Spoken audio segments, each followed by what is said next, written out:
Welcome, welcome, welcome. Today is February 23rd, 2024. And welcome to another episode of Real Estate, Real Life, Real Talk, and Real Live with your host, myself, Damon the Agent.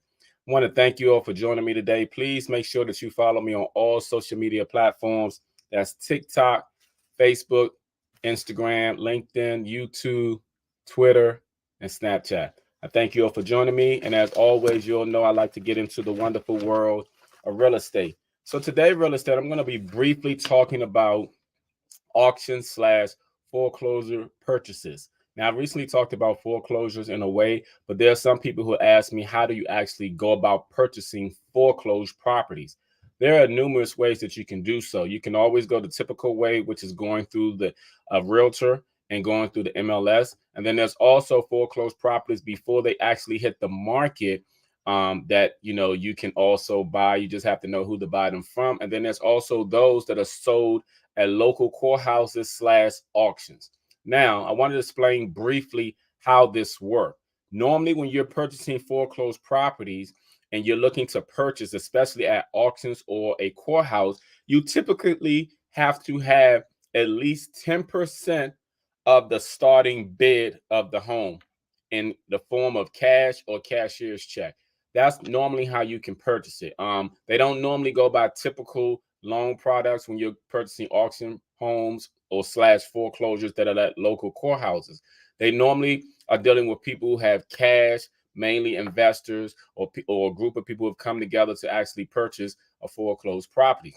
Now, the reason why they prefer a person to put 10% down is that shows them the serious, ready, and willing buyers. Some people come and just play these, games. Unfortunately, some people know about them, so some people don't. But when you put 10% down, or whenever you put money down on anything, you are more invested into whatever it is you're looking to purchase. And for this reason, a lot of the courts and local, auction places have these in place. It's normally a 10%, like I said, 10% deposit or whatever the starting bid is. And then in some typical cases and everything, after the bid is over, if you did not win a bid or if you did not bid, some auctions will actually charge a fee. It varies, so you actually have to, find out. So let's say hypothetically, if the starting bid was at like 200,000, and that's the starting bid. Then of course you got to put 10% down, which would be 20,000, but then they may charge a $150 fee just to make sure that people are actually serious about purchasing those homes.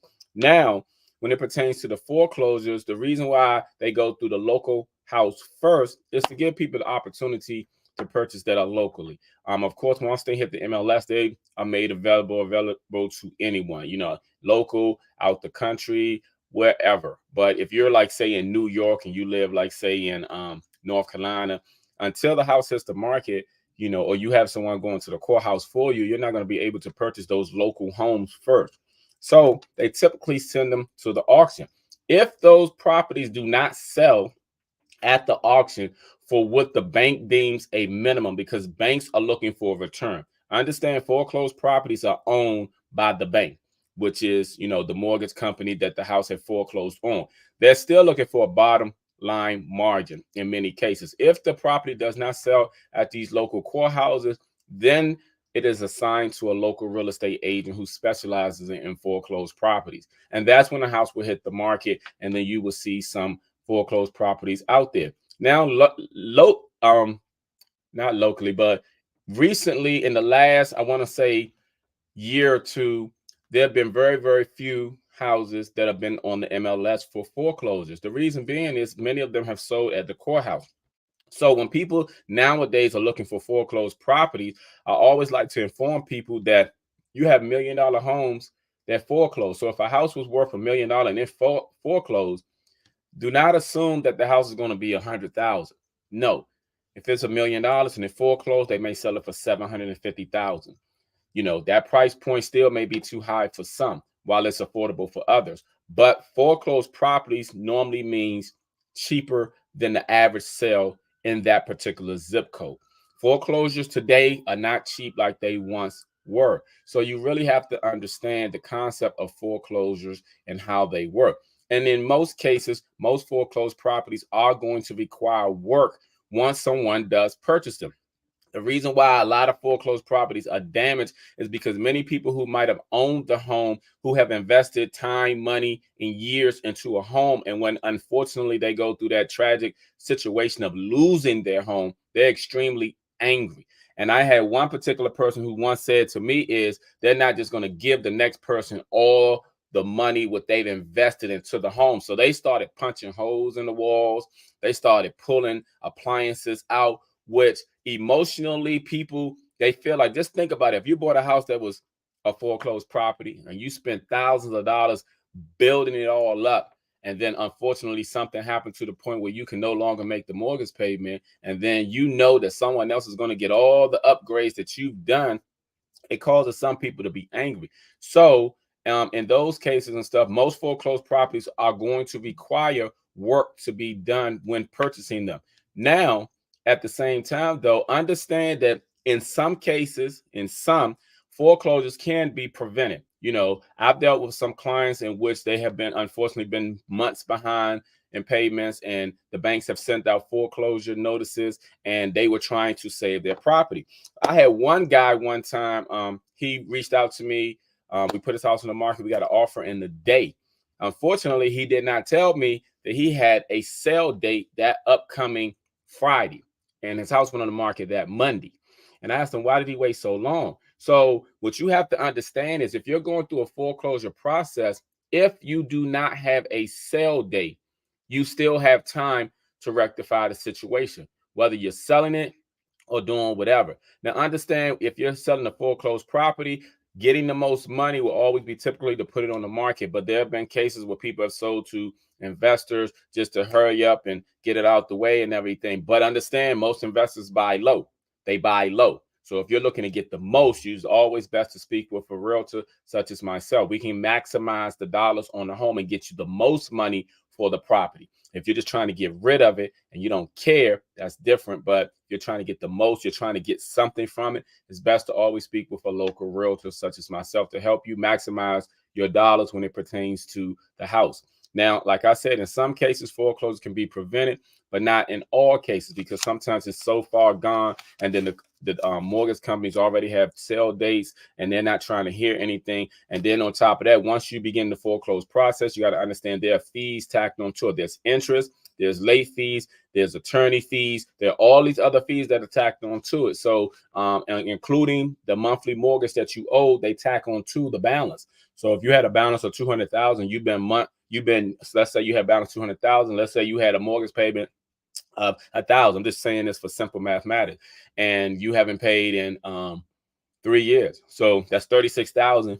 Add on 200,000. Then let's say they tag on their attorney fees, and you know attorneys are not cheap. They tag on their fees, which is 10, 15, 20,000 or whatever. So you had 36,000 plus another 20,000 is 56,000, and then the interest on top of that. So then a lot of times they want you to get caught up in all of these before they will release it. But nevertheless, you know what I'm saying, that sometimes can be too much for some people, and that's why it's always good to hire a professional to handle those things for you. So again, like I said, and another thing I want you to be aware when it pertains to auctions and foreclosures is whenever you see that you can get a list of foreclosures homes, if you have to purchase those, 9 times out of 10 on that list, those homes have already been sold.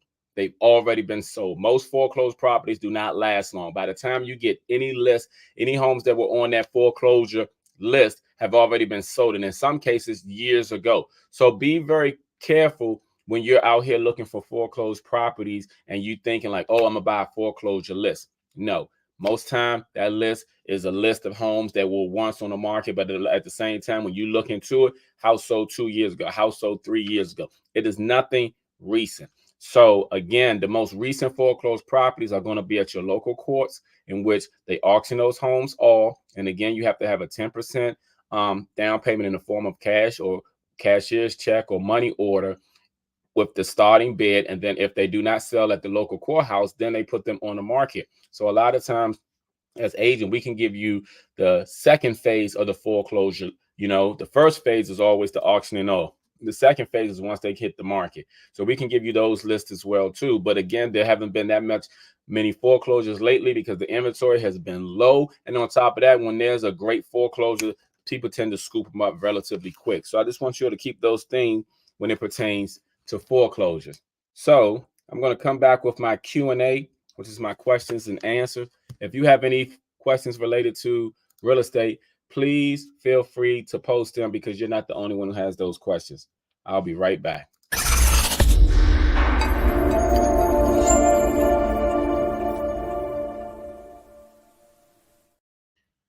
Okay, y'all, let me go to my questions.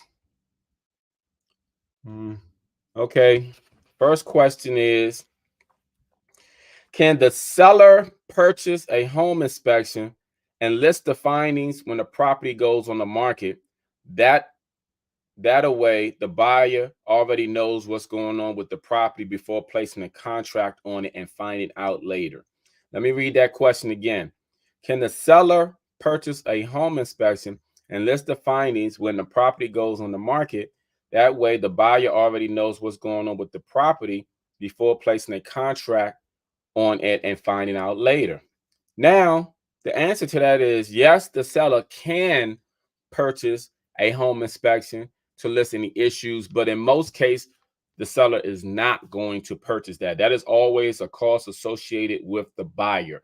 And in any case, even if a seller provides a home inspection report, because in some cases you have houses that are on the market or have been on the market, had a buyer, the deal fell through because of the home inspection, and the seller has a copy of that home inspection report. But in some cases, buyers want to do their own home inspection because they want to make sure that that particular seller is not just, giving them this and then there are other issues with the property. So yes, a seller can do that, but in most cases, sellers don't do that. Some sellers will sometimes get an appraisal done prior to listing their properties, but they won't get a home inspection done because that's normally a typical cost associated with the buyer that the buyer has to take care of for themselves. So yes, they can do that, but do they do that? Rarely. It's rarely that they're going to do a home inspection for it. But if they had a previous contract on their home that did a home inspection and fell through, in some cases, they will just share that information with the new buyer. That way they can be aware already. But in some cases also, some buyers are skeptical and they're going to want to get their own home inspection. So that's a great question. And remember, no question is a bad question. So, okay. All right. This question is, what is the typical commission paid from a seller to real estate agents? What is the typical commission paid by sellers to real estate agents? That's a great question. First of all, the commission is always negotiable, okay, when it pertains to the sellers and the listing agent. The commission is always negotiable. So the standard has always been 6%. It's been reduced over the years to 5%, some cases 4%. And in some cases, when it's been reduced, there have been other stipulations, meaning we'll reduce it if you purchase a home through us, et cetera, et cetera. But the commission is always negotiable. So typical standard is 6%, can always be negotiated. But a lot of times it's always about what the added value that realtor can provide to you. Some realtors just list homes. Some realtors add value. It is a difference. That's why, unfortunately, you will see some people who become real estate agents and then they're no longer real estate agent. And then a lot of times they'll say, oh, I put my license in inactive or referral based. But truth be told, they weren't really selling any houses because some people add value and some people don't add value. And if you don't know how to add value, you'll be more concerned about the commission of a home when it's not always about the commission. It's always about how much money can be netted in the seller's pocket. Sellers always want to net the most money. But I think sometimes people are so caught up on what they pay that they tend to neglect what they're getting, because you can get a discounted commission and, a discounted commission with a realtor who does nothing for you, so doesn't maximize how much money you can actually get. So you may think you're saving money on that end, but you're losing money on the sale end because nothing was done to make sure that that seller got the maximum monies possible. So again, it's always about how much money the sellers can get, because everyone knows my slogan: everything I touch turns to sold. And at the same time, though, I truly believe in maximizing all sellers to make sure they get the most monies possible. So that's great. That's a great question. Let me see. Do I have any more questions? Hold on. So I'll make sure I didn't miss any questions. Okay. All right. So I'm going to spotlight one of my listings today. All right. This property that I'm about to spotlight is actually located in Charles County. It's actually at the end of Waldorf, the top of White Plain.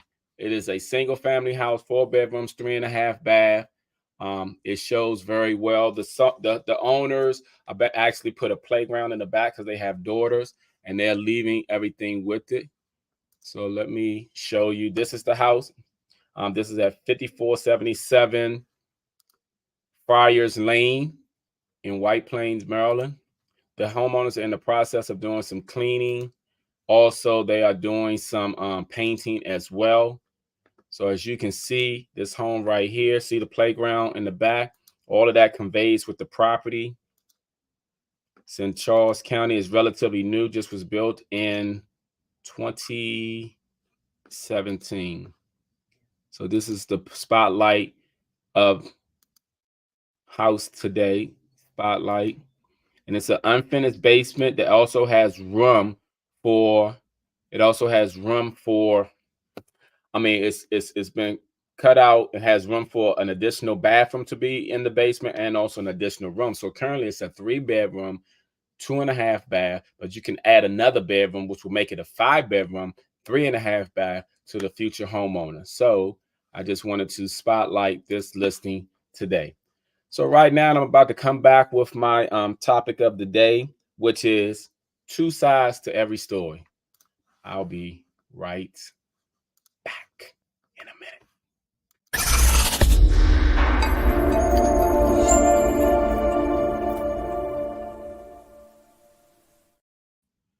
All right. Thank you. So my topic of the day is 2 sides to every story. I came up with this topic today because of I was speaking with some people earlier this week, and it was funny how my name was brought up in something. And when it was brought up in something, to the person that brought it up, they were like, "Oh, I really don't care." Da da da da da da. But I wanted to just share with that person, and they was like, "Wow, that's why it's always good to hear both sides of the story." And to be truth be told, many of us have been lied on, we've been cheated on, we've been used, we've been mentally, physically abused, maybe in some cases. But we definitely have all been lied on, or no one has heard your side of the story. So therefore, when you hear one side of the story, of course, you're going to believe anything that is said from that side of the story. And I realize in life that a lot of times when there's friends and families, of course, you're going to be biased to the point where whatever they say, you believe. And that's why a lot of times nowadays, when people are talking on podcasts and people are talking and saying what they're saying, like even with some men, some people are like, oh, some of the guys who are on podcasts, they sassy, they want to talk this and that. But truth be told, people are now hearing their side of the story. And in many cases, people don't want to be held accountable for what they're hearing because they don't want to believe it. And the reason why people don't want to believe it is because, let's say hypothetically, if it's your family or your friend, and you hear their side of the story, you're going to be biased. So you're going to take their side. But see, I'm a person who's not biased. Like, I have 4 grown kids, and one of my daughters, she's married. And sometimes she has issues with her husband. So as a typical parent and father, of course, I'm going to side with her, but I always would tell them, let me hear both sides of the story. So once I hear both sides of the story, then I try to make an intelligent, mature decision on my response. And a lot of times when I hear both sides of the story, I realize that so many people play the victim out here. And a lot of times I also realize that if you don't get both sides of the story and you just believe that side that's yours, like for me, listening to my daughter, hearing her side, sometimes you will overreact just hearing one side. But it's not until you get the whole picture that you realize that sometimes just keep me out of it. So I say that to say that if you're only going to hear one side of the story, then you just want to be biased. You just want to not take that side because there are two sides to every story. And a lot of times when you find out stuff, this is why sometimes in some cases, when some kids grow up to be grown, and they hear their father's side of the story, they find out their mother had been lying on them, on their father, their entire life. Their mother been saying, "Oh, your father ain't this, your father ain't that," and then come to find out that the father didn't even know where you was at. You moved away and everything, and she kept it away. You know what I'm saying? There's so many backstories to so many situations that the lack of miscommunication leads to a lot of assumption. And I always say with assumption that 90% of the people are wrong. And the reason why most people are wrong with assumptions and everything is because they don't hear the other side. So they run with their thoughts and their ideas and they think they're right. But it's not until you hear the other side that you realize a lot of times that you're wrong. It's only 10% people out here right when it pertains to assumption. It's 90%. And I'm telling you, a lot of people are wrong. They're dead wrong. And I just say that to say there's two sides to every story. So if you don't hear both sides of the story and you only heard one side of the story, then you want to take that side. You want to be biased and stuff. So if you want to be biased, once you hear that side of the story, you should never bring up the person or the situation again. You should never bring it up again because you never heard the other side. So, and I just say that to say that, it's funny how your name will pop up to people years later, even 10 years later, and you did nothing wrong. In some cases, you did nothing wrong. But then when they never heard your side, then when they hear the other side, you know what I'm saying? They realize, woo, like I'm going to tell you all the story. And I'm going to share this story. I had a client, and I remember many years ago, she had a fight party. I went to her fight party. I passed out my business card at her fight party because I'm a networker. When I go places, I pass out my business card and I talk. So the lady I met at the fight party, she was interested in programs she was a school teacher. So when she was a school teacher, I told her I talked to her. This was on a Saturday, of course. I said, let's talk during the week. So she ended up calling me during the week. And when she ended up calling me during the week, I told her da-da-da. So afterwards, a couple of days after that, she started texting me. Long story short, she was texting me. Now, when she was texting me, most of the time when she was texting me while I was at the gym working out. I guess this was around the time when because she was a school teacher, she was at school getting ready for class or something. A lot of times I would text back unconsciously because I would have the headphones on my head, listen to my music. Somebody text me, good morning, I'm texting back. This lady later on, months later, you know what I'm saying, start asking me questions. I never went out on a date with this lady. I never tried to be intimate with her or anything. She went out, she kept asking me questions. I said, listen, and this is at the time when I was married many years ago. I said, I'm married. I don't have any interest in you. All we can be is you could be a future client or, friend. She was like, oh, okay.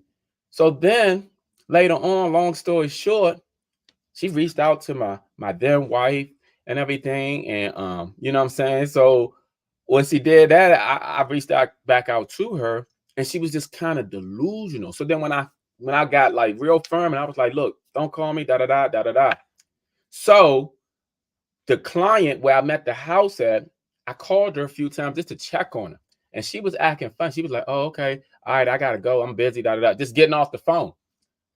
I never said anything to her about what took place with her friend or whatever because I met her at her fight party. I never said anything to her and everything. But just based off her reaction when I would call just to check on her because she was a client of mine, I knew that the other person must have said something to her. But I just like, okay, I'm gonna leave it like that. I'm not even gonna try to explain myself because to me, when I called just to check on, I felt like if you wanted to know my side of the story, and I was just calling just to check on, but it was not until I realized how the behavior was going that, okay, and then she got off the phone quick. I was like, wow, why she get off so quick? Then I called her again like months later, same thing. And I'm like, And then I had to think about it. So I realized, well, Larry, she must don't really want to know my side story. Or maybe she know her friends is delusional or has some issues going on with her and she just want to side with her. But I realized at the same time when it pertains to people, You know what I'm saying? People are going to believe what they want to believe, even if the truth is in front of them sometimes. So there are two sides to every story, people. Two sides to every story. When you see a situation and you only hear one person's side, just know it's the other side. And it's always best to hear both sides, because you will be surprised sometimes. Sometimes you will be surprised sometimes if you hear both sides of the story.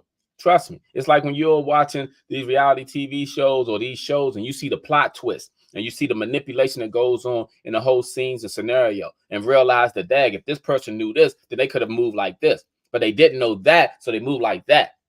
That's how it is in reality with all of us. We've all been lied on. We've all been used. We've all been abused. Because in some cases, people don't want to hear your side because they don't want to, you know what I'm saying, find out the truth. And a lot of times we're like that with our own family, like I mentioned with my daughter. You know, as a father, I'm very overprotecting when it pertains to mine, but at the same time, though, I'm also fair.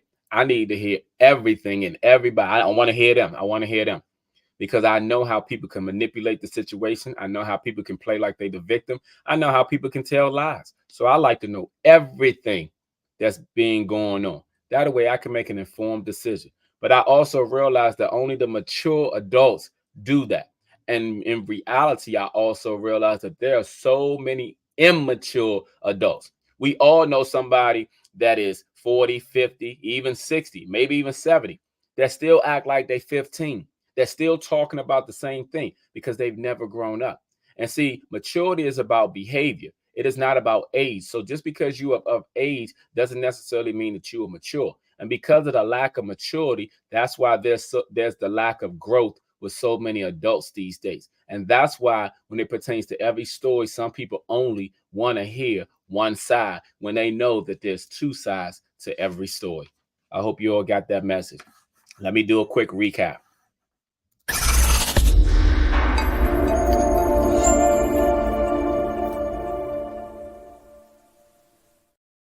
All right. Thank you again for staying with me. Please, everyone, follow me on all social media platforms, on TikTok, on Facebook, LinkedIn, YouTube, Twitter, Instagram, Snapchat, Pinterest. I appreciate you all following me. Let me do my quick recap. Now, my recap of today is auctions and foreclosures. Just know that if you're interested in foreclosed home, going to the local court, you are going to have to bring at least 10% in the form of cash or money orders in order to start bidding on those properties. But also know that foreclosed property have several phases, in which the court is the first phase to give to the local people, and then the second phase is when it's listed on the MLS through a real estate agent. But foreclosures can be prevented, just in a timely manner. All the information have to be known up front, and sometimes it's very embarrassing, to provide it. But find a local realtor that you can trust. And at the same time, I gave my 2 cents about the two sides of every story. Like I said, people, all of us have been lied on.